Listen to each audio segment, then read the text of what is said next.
Bwene yongerayo na malindire gaffe amalala saba minister wa Israeli Benjamin Netanyahu agenyiwaddeko wanene okwetaba ku mikolo gy'okujjukiranga bwe giweze emyaka 4 kasookedde nga Israeli erumba Uganda.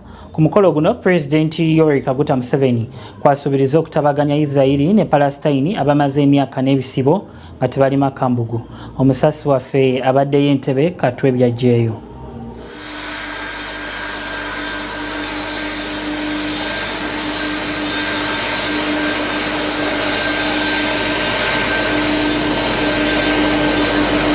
Zibadde ziwera essaawa 7:30 ez'omutuntu saba minisita wa Israeli Benjamin Netanyahu n'atuuka mu ggwanga. Ono atuukidde ku kisaawe ky'ennyonyi ekikadde Entebbe alambuziddwa ekizimbe Abayisirayiri abawambibwa Palestine mu nnyonyi eyali eva Israeli ng'edda e Bufalansa abaali bawerera ddala 248 mwe baakuumirwa. Israeli yasitukiramu ng'eyatega ogw'ekyayi n'ejja okununula bannansi baayo oluvannyuma lw'ennaku 7 era ng'olulumba luno omwafiira abajaasi ba Uganda 45 leero luwezezza emyaka 4.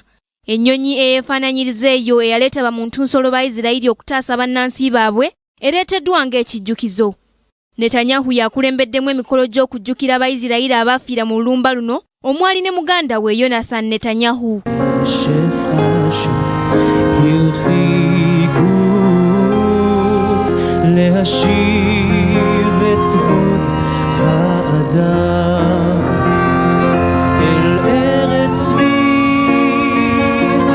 Netanyahu yeebazizza nnyo Pulezidenti Museveni okumukyaza wamu n'abakulembeze b'amawanga ga Afirika ag'enjawulo era nga kino kyakusobozesa okuzzaawo enkolagana ya Israeli n'Afirika.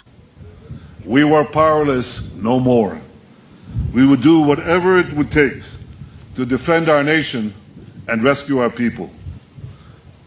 That night 40 years ago also changed the course of my own life and the lives of those whose relatives died here. Jean-Jacques Maimoni, Pasco Cohen, Ida Borochovich, and Dora Bloch. Ono asiimye Pulezidenti Museveni olw'okuwooma omutwe mu lutalo lw'okulwanyisa obutujju mu Afirika. Today we landed in broad daylight in a friendly country led by a president who fights terrorists. Ye Pulezidenti w'eggwanga Yoweri Kaguta Museveni ategeezezza nti enkolagana eno yakuteekawo enkyukakyuka ey'omuggundu eri eggwanga kubanga ekikolwa kino eky'ennaku kimaze ne kireetawo enkolagana oluvannyuma lw'emyaka 4. Ayongeddeko nti ku njawukana eziri wakati wa Israeli ne Palestine singa bamuyita okuziyingiramu waakubawa ku magezi. Ku lwa Kingdom TV, Nasaka Joweria amalindirire. This is Kingdom TV.